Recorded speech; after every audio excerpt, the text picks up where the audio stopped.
अरे ते ही अवसर सुने शिव धन भंगा रामा, आयौ भृगुकुल कमल पतंगा।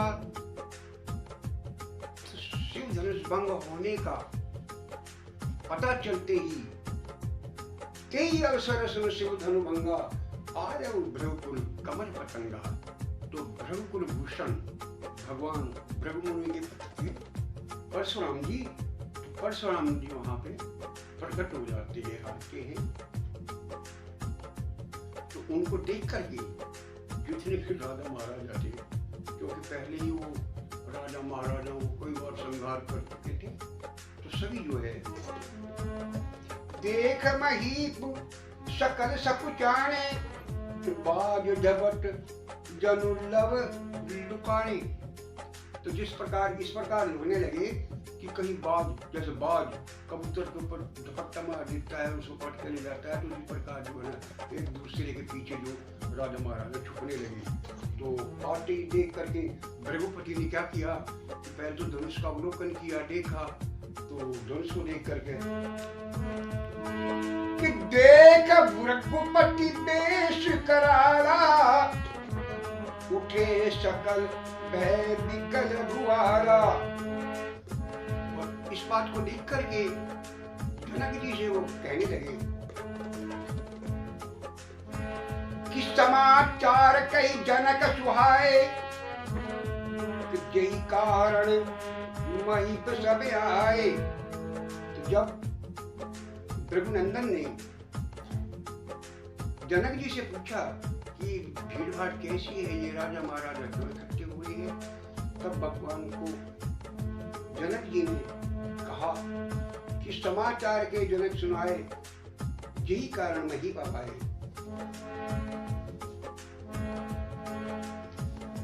अच्छा, ये धनुष भी जो है ना तोड़ दिया गया, और इसके बारे में आपको सोच नहीं है। अतिरिक्त बोले बचन कठोरा, कहूँ जड़ जनक धनुष के तोड़ा। जड़ धनुष, वो जड़ जनक, मुझे ये बता इस धनुष को खंडित किसने किया है, किसने तोड़ा है। वेग दिखाऊं मूड न लाजू, कि उड़ताऊं मही जय लवि तब राजू। अब या तो अति शीघ्र मुझे उसका नाम बता दे, वरना तेरे इस राज को चौपट कर दूंगा, अभी तहस नहस कर डालूंगा। इतने क्रोध के अंदर जो है मुनिलाल कहने लगे। तो क्या होता है,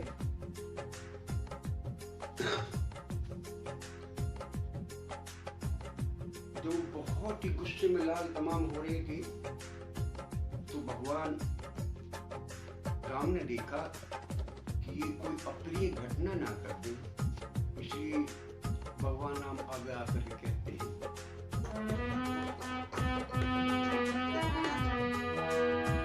हाथ जोड़ करके पहले प्रणाम करते हैं भगवान राम, और कहते हैं कि शिव धनुष तोड़ने वाला भी कोई शिव प्यारा ही होगा, जिसने ऐसा अपराध किया वो दास तुम्हारा ही होगा। तो भगवान राम हाथ जोड़ करके भृगुनाथ के आगे खड़े हो गए। जिसने शिव का भंजन किया, शिव धनुष का भंजन किया है, वो भी कोई ना कोई शिव का प्यारा ही होगा। तो आगे क्या कहते हैं,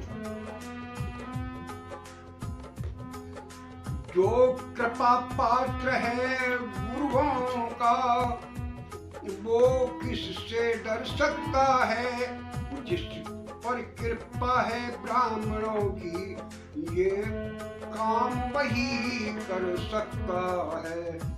यानी कि जो गुरुओं का कृपा पात्र है और ब्राह्मणों की कृपा है, इस कार्य को वही कर सकता है। परशुराम जी तो भी गुस्से में थे, वो तो सुनने वाले थे कि सेवक तो वही कहता है, सेवक तो वही कहता है जिसका सेवा ही जीवन है। जो पैरी का सा काम करे वो इस फरसे का भोजन है। सेवक तो वो होता है जो सेवा आगे करे, लेकिन जो बैरी का सा काम करे फरसा दिखा करके, परशुराम जी कहते हैं कि मेरे इस फरसे का भोजन है। हे राम बना है अगुआ तू इस क्षत्रिय कुल की गाड़ी में, इसलिए मसल ये जान आई तिनका है चोर की दाढ़ी में।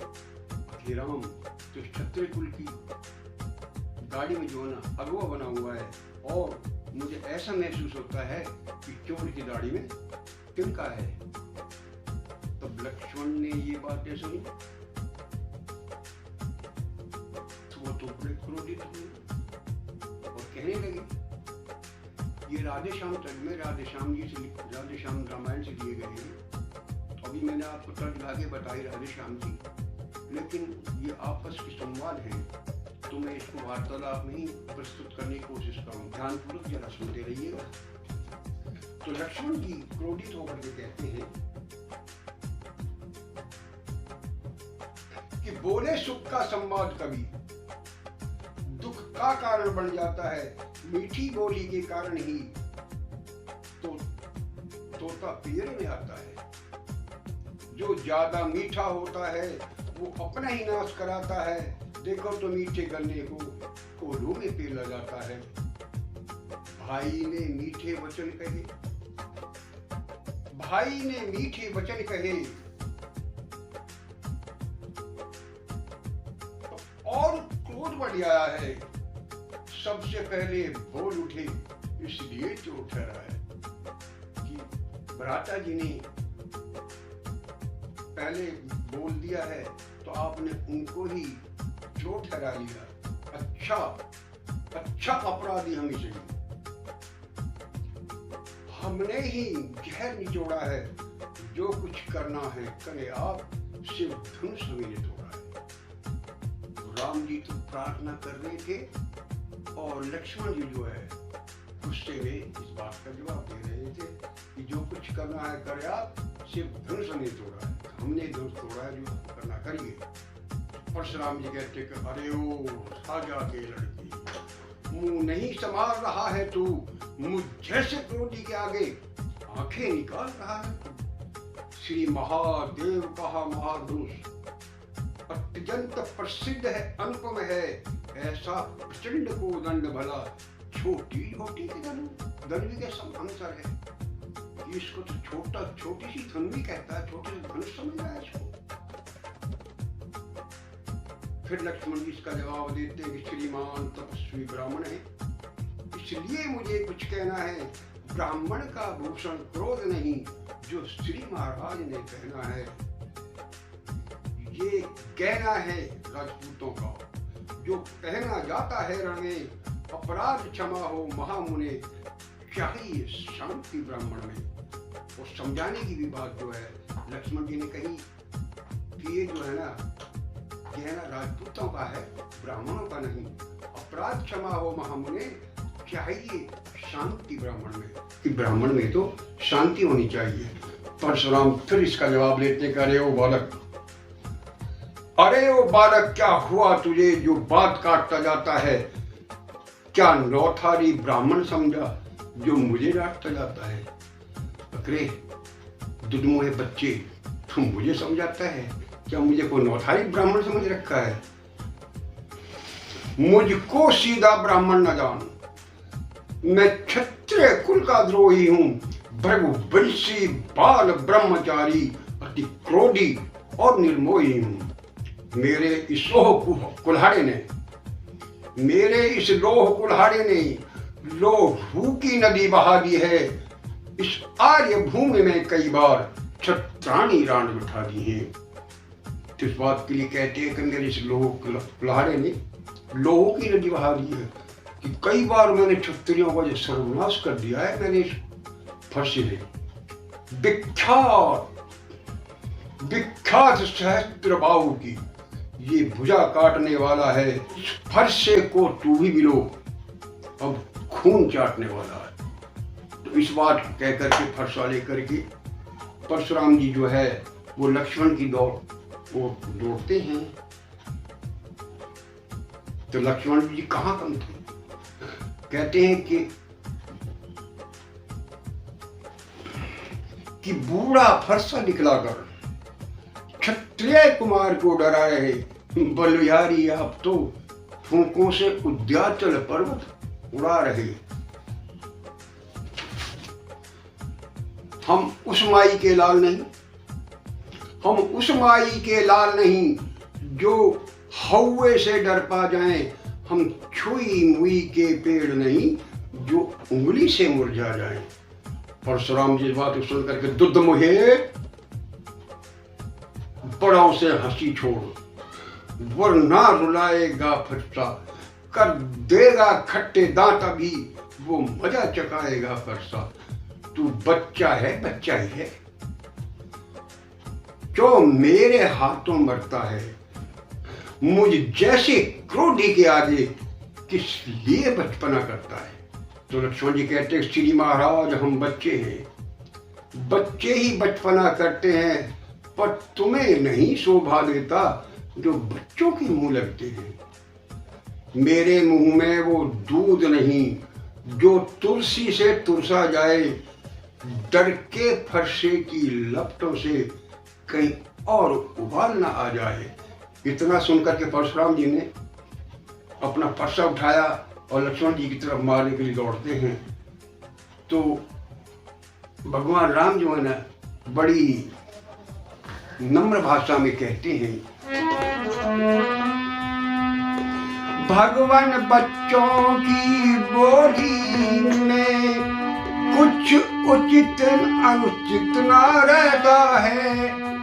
वो तो गंगा की धारा है, जो आता है वो बहता है। ब्राह्मण की भांति आप आते तो जिस है लेता बातें भी, वीरों का भेष देख कर ही इसने की इतनी बातें भी। कि ब्राह्मण की भांति आप आते तो सह लेता लाते भी, वीरों का भेष देखकर ही इसने की है इतनी बातें भी।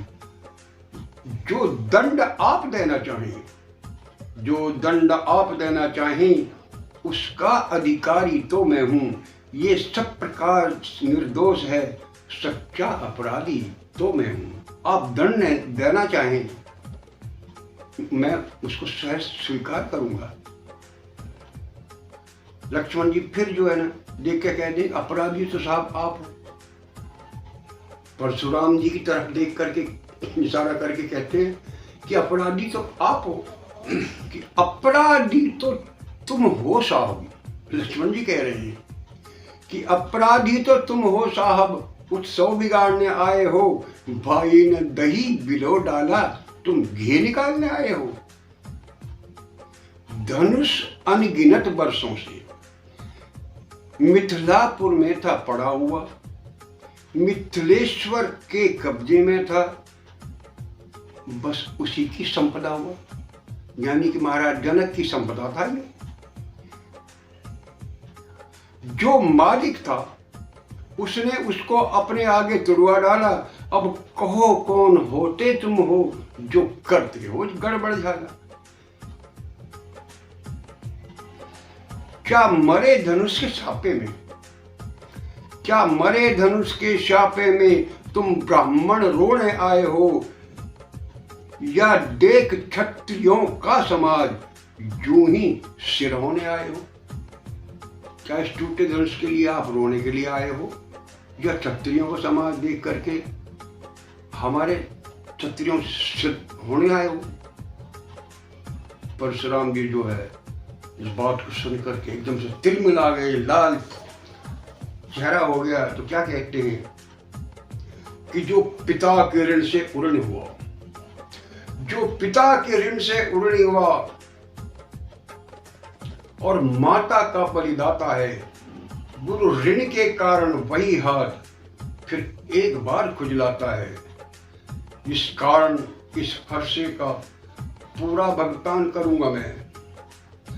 इस कारण इस कर्जे का पूर्ण भुगतान करूंगा मैं, अपने इस खूनी परसे से तेरा बलिदान करूंगा मैं, कि अब मैं गुरु के ऋण की वजह से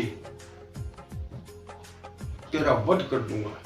कि जो पिता के ऋण से ऋणी हुआ और माता का बलिदाता है, तो इन्होंने जो है प्रभु जी के कहने से, अपने पिताजी के कहने से अपनी माता का रेणु का वध कर दिया था। इतने आज्ञाकारी थे अपने पिता के। तो इस बात का भी व्याख्या इन्होंने कर दिया, जो पिता के ऋण से ऋणी हुआ और माता का बलिदाता है, वही हाथ गुरु कर्ज, यानी कि गुरु का कर्जा उतारने के लिए वही हाथ एक बार फिर खुजला रहा है। फिर लक्ष्मण जी इस बात को सुनकर के क्या कह रहे हैं कि फरसा दिखलाकर बार बार क्यों मुझे डराने आए हो? क्या काल आपका वाहन है जो उसे साथ मिलाए, या यूं ही आप बखान करने के लिए, उत्सव को बिगाड़ने के लिए यहाँ पर चले आए? जो कार्य वो नहीं कर सकते जो बातों का भुगतान करें। फिर कहते हैं लक्ष्मण जी कि वो लोहा तुम्हें मुबारक हो, जिसने घर का लोहू चाटा, बलिहारी में उन हाथों की जिसने माता का सर काटा। अब रहा शेष जो गुरु का ऋण, तो उसको भी निपटा दूंगा। ले आए आप ब्राह्मण को कौड़ी कौड़ी भुगता दूंगा, यानी कि ले आओ आप महाजन को कौड़ी कौड़ी निपटा दूंगा। तो परशुराम जी कहते हैं इसको देखो तो छोटा है, देखने में ये छोटा है पर बड़ा ही ढीठ और खोटा है। ये सोने के लोटे में विष जो दूध मिलाकर घोटा है। शंकर का कोदंड खंड करता घमंड अपने बल का, रणवासों में ही खेला है, मुंह देखा नहीं है रणस्थल का। लक्ष्मण जी फिर कहते हैं कि जो बने इमारत वर्षों में वो घंटों में गिर पड़ती है, मंडप में उम्र गुजर जाती, खंडन में देर न लगती है। इसलिए सब गर्व करते हैं जो मकान बनाने में काफी समय लगता है, उसको गिराने में सिर्फ 2 मिनट करें। अभिमान करे जिस बल का हम, जब खंडन करने वाले हैं। हाथी के निकले हुए दांत देखो तो कितने मोटे हैं, लेकिन चबाने के लिए जो दांत हैं वो उनके बहुत ही छोटे होते हैं। तो परशुराम जी इन बातों को सुनकर के और भी ज्यादा क्रोधित हो जाते हैं। कहते हैं कि धिक्कार भुजाओं पर मेरी, जो इस पर नहीं प्रहार किया। ये व्यर्थ कुल्हाड़ा है मेरा, जो नहीं इसका संहार किया। है नहीं सवाल बाल बद का, जब खुद ये मरना चाहता है, मत देना कोई दोष मुझे। ये परसा अब इसे छांटता है। तो विश्वामित्र जी ने उनको क्रोधित देख करके जो वो कहते हैं कि शांत, ये मुनि अब शांत हो जाइए। लक्ष्मण का फिर परशुराम जी खिलाना चिढ़ाते हैं, और परशुराम जी गुस्से में जो है फिर कहते हैं कि देखो तो ये अभी भी किस प्रकार मुस्कुरा रहा है परशुराम, कि खुद उनसे भी तो कुछ कहो। आप मुझे शिक्षा दे रहे हो, उनको भी तो कुछ समझाओ। आप ऐसा करिए, उसको मेरी नजरों के आगे से हटा लीजिए। तो इस प्रकार जो है भगवान राम उठते हैं और कहते हैं, जब लक्ष्मण की तरफ जो है अंतिम प्रहार करने के लिए परशुराम जी दौड़ते हैं, तो भगवान कहते हैं हम करें ब्राह्मणों की सेवा, स्वामी ये धर्म हमारा है। हम झुके ब्राह्मणों के आगे, स्वामी ये कर्म हमारा है। अधिकार ब्राह्मणों को ही है, सरताज हमारे होते हैं, मुनिराज ब्राह्मणों द्वारा ही सब काज हमारे होते हैं। परशुराम जी कि हे राम तुम्हारी बातें सुन, हे राम तुम्हारी बातें सुन, नरमाई मुझ में आती है, पर देख तुम्हारे भाई को गरमाई फिर आ जाती है। देखा उस ओर वो अब भी तो मुस्काता है, उसका रह रह कर मुस्काना मुझ पर बिजलियां गिराता है। मैं पत्थर सा हूं खड़ा हुआ, इसलिए अड़ा हुआ, बस इसे मार ही डालूंगा, मैं यही समझ में आता है। परशुराम का फिर जो है परसा लेकर के भागना, और राम का जो कहते हैं शांति भगवान, शांति भगवान, शांति भगवान। राम जो है ना परशुराम जी के चरणों में झुक जाते हैं, फिर और कहते हैं कि छोटा भाई तो बार बार, छोटा भाई तो बार बार अंगारे मुझ पर फेंक रहा, तू मीठी मीठी बातों से चोटों की मेरी सेक रहा। वह तो है नरम गरम पर कुटिल नीत है दिन, एक गरम और एक नरम, क्या कुटिल नीत है दोनों की, क्यों विश्वामित्र देखते हो चालाकी अपने चेलों की।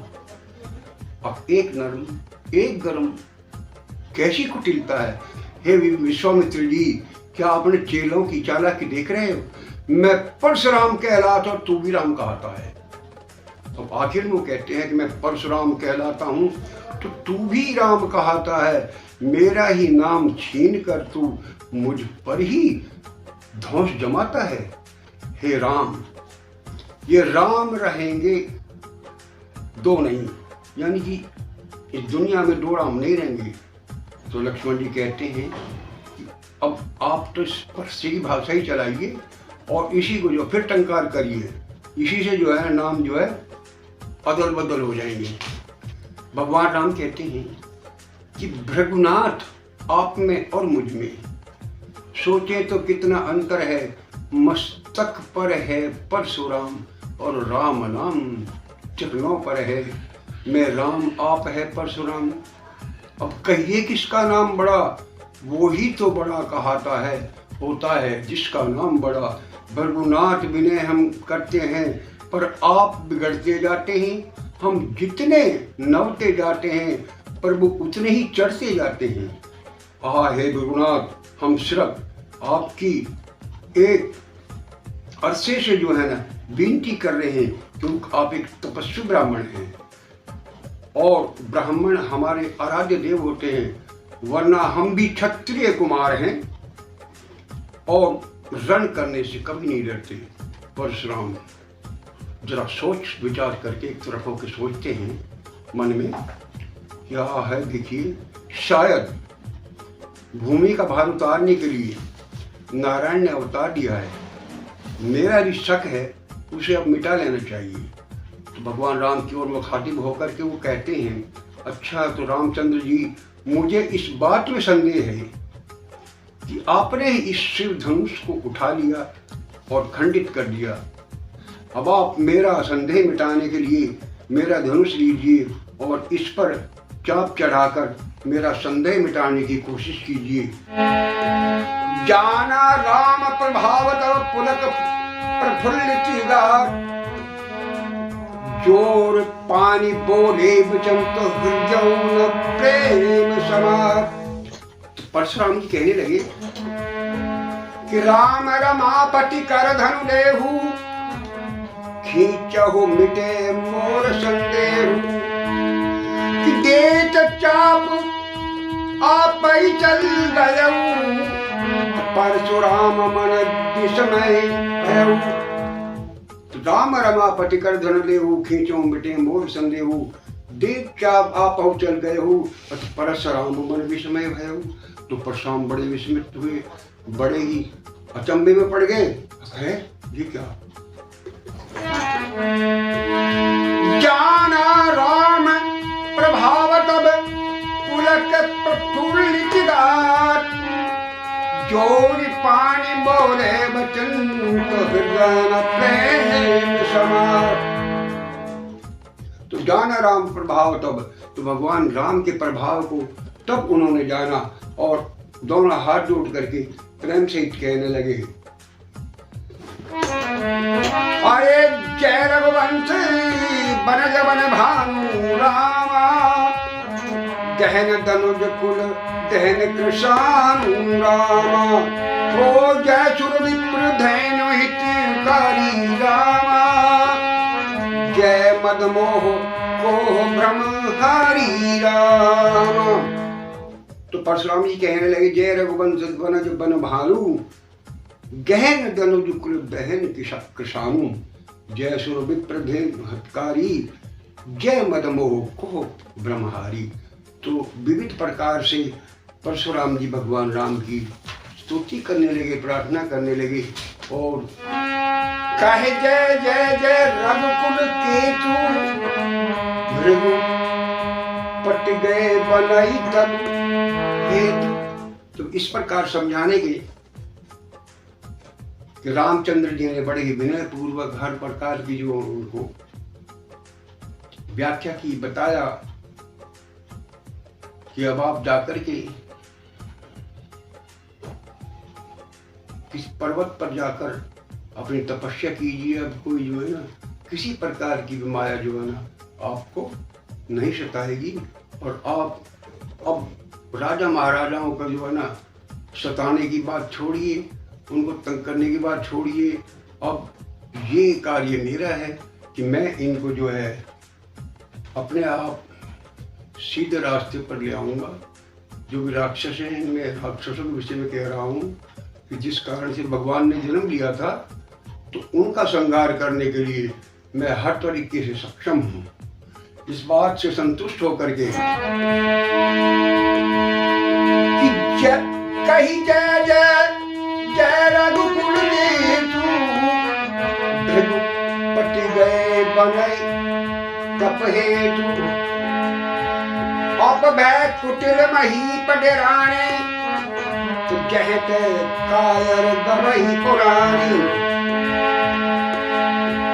देवन दीनी दुर्लभी प्रभु पर बरसे फूल, तो हर्ष से पूर्ण नार सब मिटी मोह वश। तो इस प्रकार परशुराम जी के प्रस्थान करने के बाद सारे नगर के नर नारी प्रफुल्लित हुए, खुश हुए। अब भाई अच्छा हुआ कि गए। अरे ये तो बहुत क्रोध करने वाले ऋषि हैं, ना जाने कब क्या कर देते। तो आज मैं सोचता हूँ कि आगे की जो रामलीला है, आगे की जो कथा है, वो दशरथ दरबार से हम कल शुरू करेंगे। तो अब मैं इजाजत चाहता हूँ और आज की कथा को यहीं पे संपन्न करता हूँ। बोल सियावर रामचंद्र की जय। रामलीला की आगे की कड़ियों को देखने के लिए हमारे चैनल को सब्सक्राइब करें और हमारी इस न्यूज़ को शेयर करें। जय हिंद।